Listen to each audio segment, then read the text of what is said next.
So this panel introduces you to Alessandro Tonelli.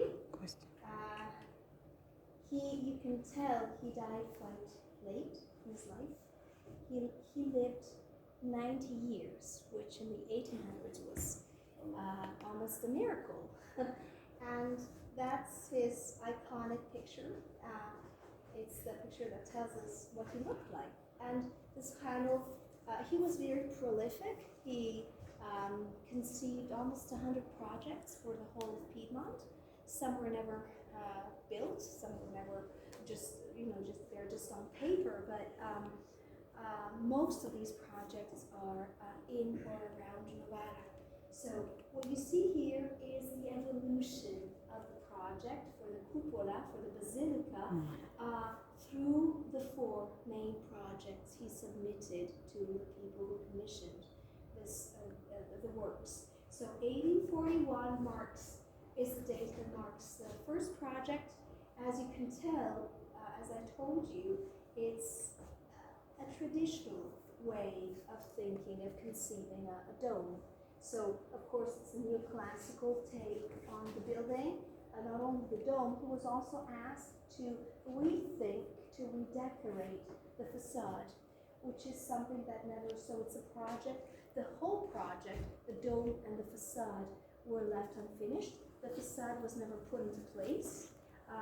The main problem was, and history repeats itself, money, budget. So basically, the project grew to be too ambitious, and basically the facade was totally set aside while the works for the cupola were carried to completion.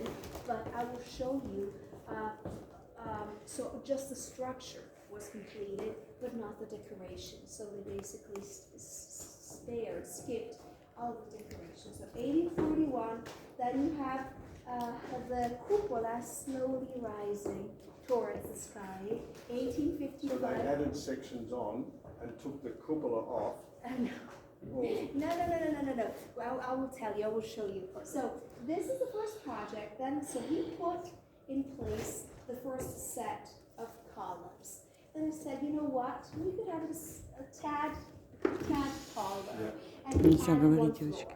And then he said, well, we could have something light and nice and easy, reaching for the sky. And he added some parts. So the base always sat there. So the base, it's 4 couples of arches that were that relied on the pre-existing basilica. Of course, that's tricky. If you're working with a building you haven't built yourself, that's been standing there for ages, there is no way for you to know, statically speaking, its behavior, what it's going to do, and how resistant it could be. So basically, he relied on 4 couples of arches. You just see one of the 4 here. So he made them using mostly bricks, the smallest amount possible of cement, and basically he relied on the 4 pilasters inside the basilica, and basically these 8 arches are the thing that connects the old building, and that kind of gives the old building some relief. This is the support, the actual support for the cupola. So basically, this was put into place already at the start of the project, and then, he grew more and more ambitious, crazier and crazier, and that's what you get. So the finishing touch, the pinnacle at the top of the statue, was placed there in 1878. Then you had some problems. You had some parts growing weak, and they needed to be reworked and that to strengthen some of the supports. So the cupola was, the church, the basilica was closed for a few months in 1882. And this drawing is especially interesting because it shows you the section of the dome, what it looks like. So what we see from the outside is just an outside shell, a shell of sorts, but the heart of the cupola is this kind of drop-shaped element, which is what supports this element. So it's the heart is really made using mostly bricks and girders and cement. And you're going to see as we climb up, there's arches that work out almost as hinges between the two elements, and as connections between the two elements, the outer shell and the heart of the cupola. And basically, these two pictures are meant to evoke what was being done in those same days elsewhere. So you have new materials coming into play, being used, of course, with the Eiffel Tower and the first skyscrapers being built.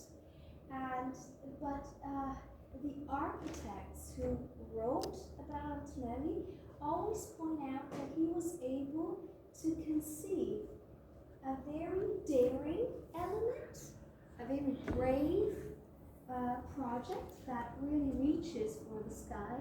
So it's very close to these concepts, except he conceived it using extremely traditional material, which is the most traditional of all materials, which is brick. Yeah, so it's see, yeah, in Torino was different, but here it's really, and it's local bricks, fornace buttacchi, that was in business until the furnace that provided the bricks was in business until the 1960s. It was really a big company, and that's where the bricks, it's even local bricks. And so I told you about the arches. This is the so-called sala del compasso, because you have the arm of a compass that stretches out to reach 30 meters. And this was a huge compass. It's still where it used to be, and it's the compass that was used to draw the outline of the main structures that, of course, were built to set up the cupola. So you have traces of practical life, of what the works were like. This is what he used. And just to give you an idea, right now we're standing just above the altar, the main altar. So it's very interesting once you're done visiting the dome to go downstairs, walk into the basilica, and kind of see where you were standing to get an idea. It's very fascinating. Компас. Компас.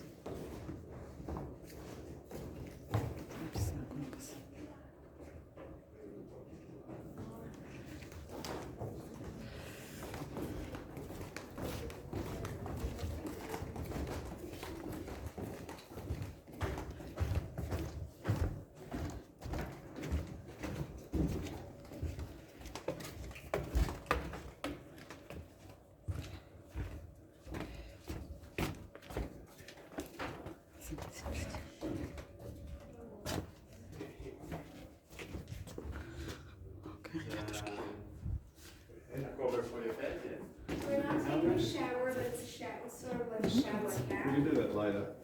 Закругляется, здесь Ниши. Видите?